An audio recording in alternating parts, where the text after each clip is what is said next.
जैसे जेल चलाने के नियम एक बार मुझे पता चला कि क्या है, मैं एक बार गिरफ्तार हुआ, ऐसा तो होता रहता हम लोगों के साथ। जब ये गेट करार सही हुआ था तो एक अंग्रेज अधिकारी, एक यूरोपियन अधिकारी जिसका नाम था आर्थर डंकल, जिसने डंकल ड्राफ्ट बनाया था, वो भारत की यात्रा पे आया। हम लोग बहुत गुस्से में थे कि इसी आदमी ने देश का बंटाधार किया, सत्यानाश किया, गेट करार इसने सही करवाया, डंकल प्रस्ताव बनाया, इसको हम भारत में नहीं घुसने देंगे।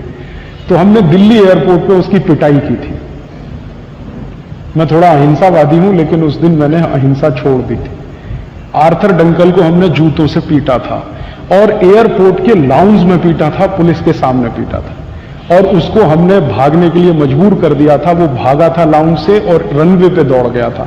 मैंने कहा था कि दूसरी फ्लाइट लेके फिर वापस स्विट्जरलैंड चले जाओ, यहां घुसने का नहीं दिल्ली में।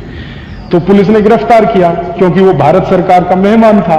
हमने कानून का उल्लंघन किया कि भारत सरकार के मेहमान की पिटाई कर दी, तो जेल तो होनी थी, तो हम जेल गए। जब मैं जेल में पहुंचा तो उस समय सौभाग्य या दुर्भाग्य जो भी कहो, किरण बेदी तिहाड़ जेल में थी, वो सुपरिंटेंडेंट थी वहां की, किरण बेदी।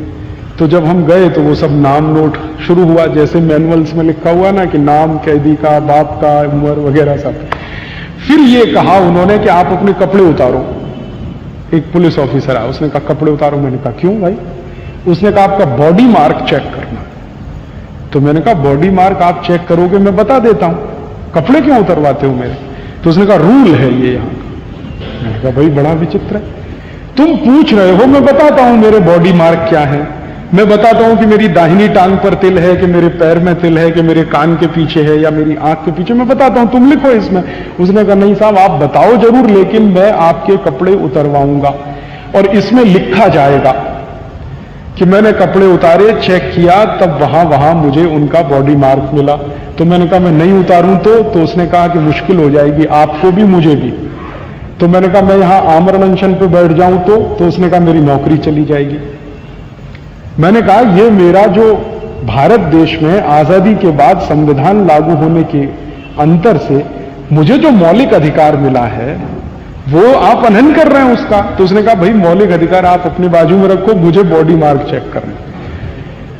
तो फिर मेरी जब मुलाकात हुई किरण बेदी से तो मैंने उनको पूछा ये बॉडी मार्क क्यों चेक करते हैं? तो उन्होंने कहा वो 1860 में कानून बना था, अंग्रेजों ने तय किया था, तो तब से चला आ रहा बॉडी मार्क चेक। तो मैंने कहा मुझे वो मैनुअल पढ़ना है।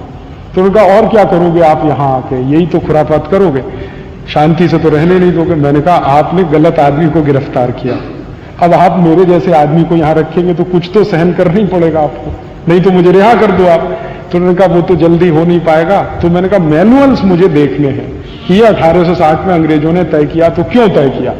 तो उसने बड़ी मेहनत की बेचारी ने, फिर वो लेके आई मैनुअल्स अगले दिन सवेरे।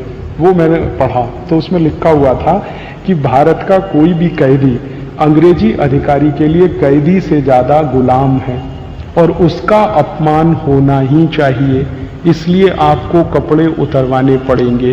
बॉडी मार्क चेक करना कम महत्व की बात थी, आपका अपमान करना है वो महत्व की बात है।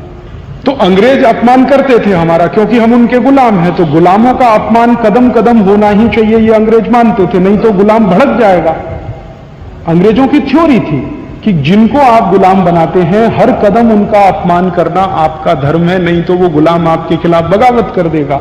तो हर कदम उन्हें हमारा अपमान करना था, इसलिए उन्होंने बॉडी मार्क चेक करने का कानून बनाया।